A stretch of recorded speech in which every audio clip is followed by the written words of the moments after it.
Исәнмесез? Татарлар ничек яши?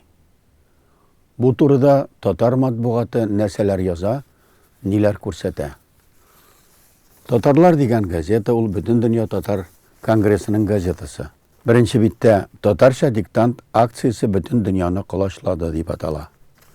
Бөтен дөньядан, дистәләгән илләрдән хәбәр килде, видеолар килде, рәсемнәр килде. Менә шул тасвирлана.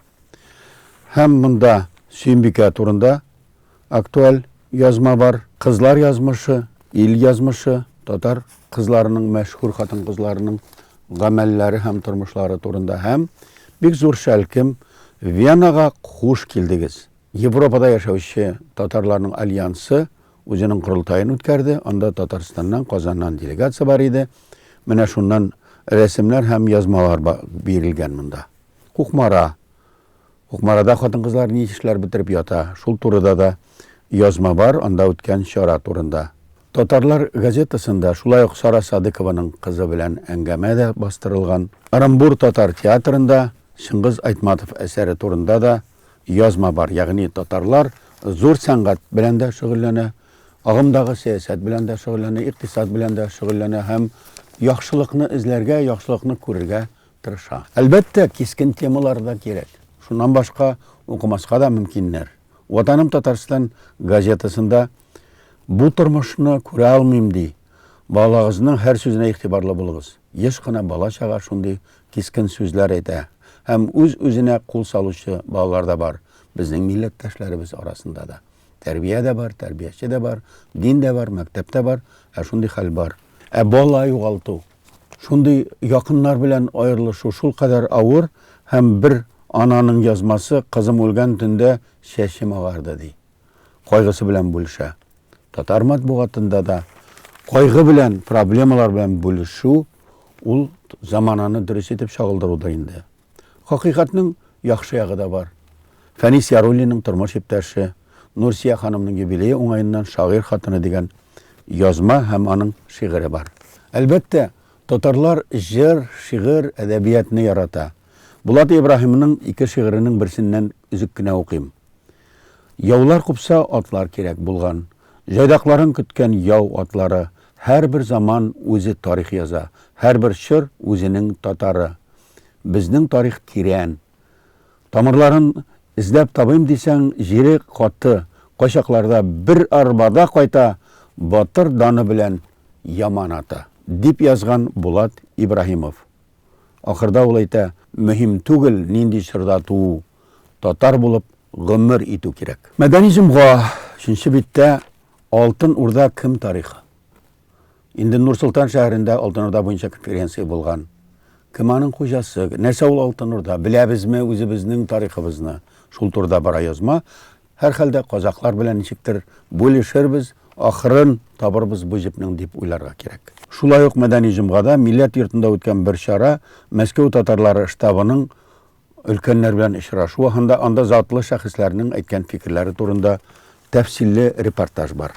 30 октябрь репрессиялар корбаннарын искә алу көне. Бу уңайдан Мәрьям Музафария турында язма бар монда. Кем ул?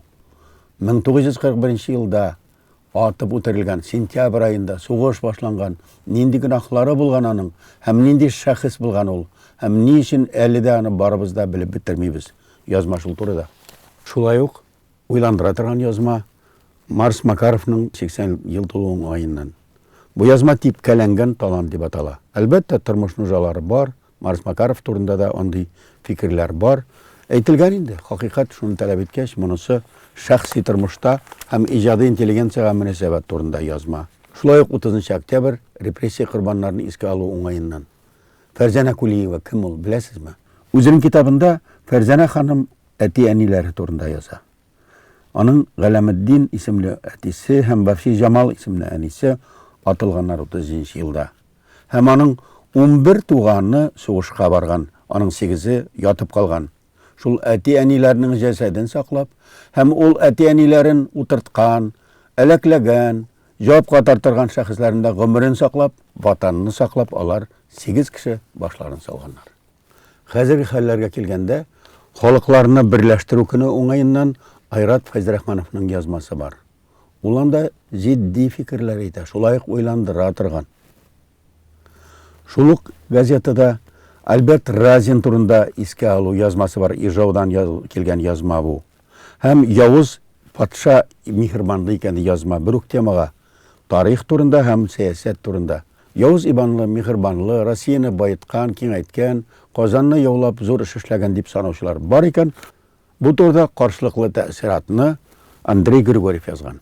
Әлбәттә, дөнья булгач аның төрле күңелле ягы да бар. Мәсәлән, Курчак театрында Әлфия Авзалова җырлар дип кем уйлаган? Күптән түгел, әкият театрында төп каһарманы Әлфия Авзалова, аның дуслары һәм Казан турында менә дигән татарча җырлы спектакль куелган. Мәдәни җомга менә шул турыда тәфсилле репортаж баса. Ахырда әйтәсе килә. Килешәме татар матбугатында андый кискен әйберләр яки ачык хакыйкатьне дә актарып чыгару, казыну килешәме, юкмы, кирәкме, юкмы? Һәм кем шикне билгели, нәрсә ярый, нәрсә ярамаганын?